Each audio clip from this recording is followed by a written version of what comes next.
कोल्हापूर जिल्ह्यातल्या उजगावमध्ये पतीनं पत्नीला पेटवून दिल्याचा प्रकार घडलेला आहे। मुलगा होत नाही या कारणातून पतीनं हा प्रकार केल्याचा आरोप होतोय। या प्रकरणी गांधीनगर पोलीस ठाण्यामध्ये महिलेच्या पतीसह सासू सासऱ्यांवर गुन्हा दाखल झालाय। अल्ताफ चमन शेख यानं पत्नी शाहिता हिला पेटवून मारण्याचा प्रयत्न केला।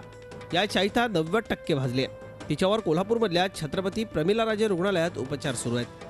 या घटनेत शाहिताबरोबर झालेल्या झटापटीत पती अल्ताफ चमन शेख हाही 20% भाजलाय।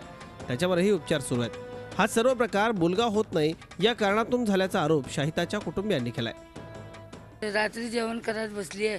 जेवण करता करता शिव्या दिलाय, मारलाय, तुला सोड सुट्टी दे, तू पोरीला घेऊन जावा, मला पोरगा पाहिजे, तुला ठार करतो मारतो म्हटलाय।